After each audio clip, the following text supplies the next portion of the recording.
সুধী বৈষ্ণব ভক্তবৃন্দ, ভক্তিপূর্ণ প্রণাম রইল আপনাদের চরণে। প্রণাম জানাই আমার শ্রী গুরুদেবের চরণে। প্রণাম জানাই অনন্ত কোটি বিশ্বব্রহ্মাণ্ডের নায়ক শ্রী ব্রজেন্দ্র নন্দনের চরণে।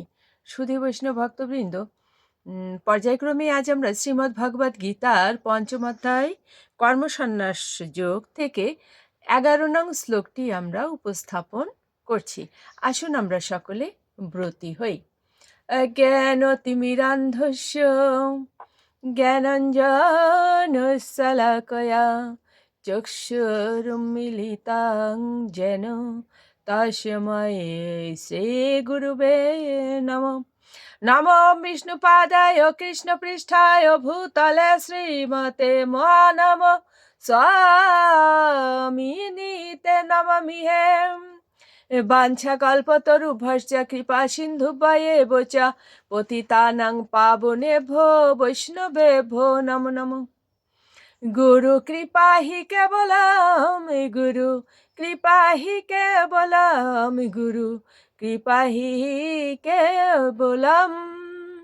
ওম শ্রী পরমাত্মনে নমঃ।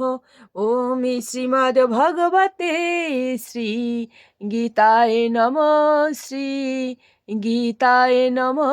শ্রী গীতায় নমঃ।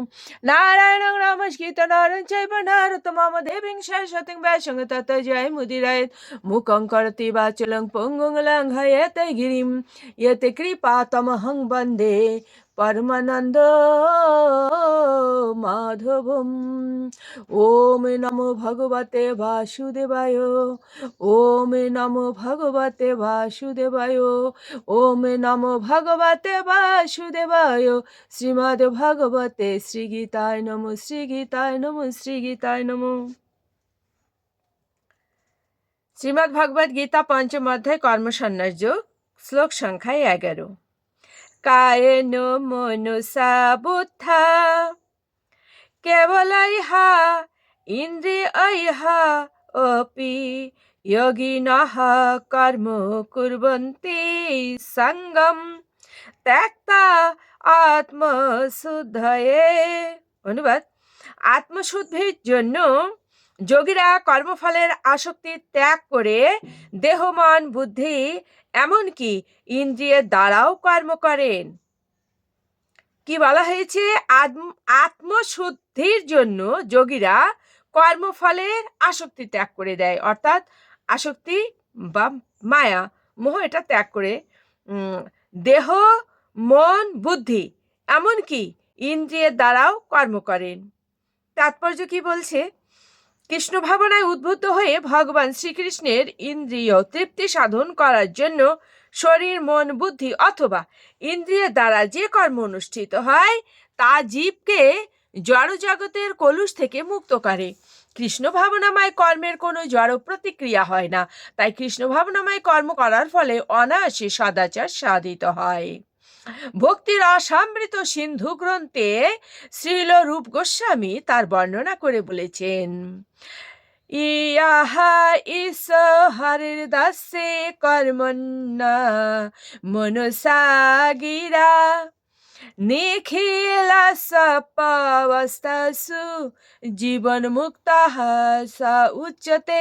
যিনি শরীর, মন, বুদ্ধি ও বাণী দিয়ে ভগবান শ্রীকৃষ্ণের সেবা করেন তিনি এই জড় জগতে অবস্থান করলেও, এমনকি তথাকথিত জড় জাগতিক কর্মে ব্যাপৃত থাকলেও তিনি মুক্ত পুরুষ। তার কোনো রকম মিথ্যা অহংকার নেই এবং তিনি কখনোই মনে করেন না যে তার দেহটি হচ্ছে তার স্বরূপ অথবা তিনি তার দেহটির মালিক। তিনি জানেন যে তার স্বরূপ তার দেহটি নয় এবং তার দেহটি তার সম্পত্তিও নয়। তিনি শ্রীকৃষ্ণের এবং তার দেহটিও শ্রীকৃষ্ণের। যখন তিনি তার দেহ, মন, বুদ্ধি, বাণী, জীবন, ধন আদি সবই ভগবান শ্রীকৃষ্ণের সেবায় নিবেদন করেন, তৎক্ষণাৎ তিনি সর্বতোভাবে কৃষ্ণগত প্রাণ। যে মিথ্যা অহংকারের প্রভাবে মানুষ মনে করে তার দেহটি হচ্ছে তার স্বরূপ, কৃষ্ণ ভাবনায় তন্ময় থাকার ফলে তিনি সেই অহংকার থেকে সম্পূর্ণ মুক্ত হন। এটি হচ্ছে কৃষ্ণ ভাবনামৃতের পূর্ণ বিকশিত অবস্থা। শুধু বৈষ্ণব ভক্তবৃন্দ, আমাদের বুঝতে সমস্যা হলো না, তো আসুন আমরা মাহাত্ম বলে বিশ্রামে চলে যাই। ওম শ্রী পরমাত্মনে নমঃ।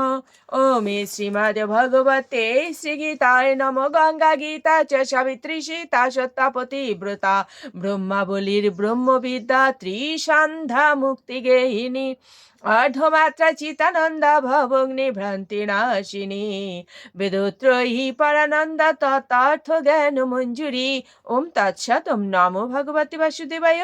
নমো ভগবতে বাসুদেবায়। নমো ভগবতে বাসুদেবায়। শ্রীমদ্ ভগবতে শ্রীগীতায় নমঃ। শ্রীগীতায় নমঃ। শ্রীগীতায় নমঃ। ওম শান্তি, ওম শান্তি, ওম শান্তি, শান্তি শান্তি।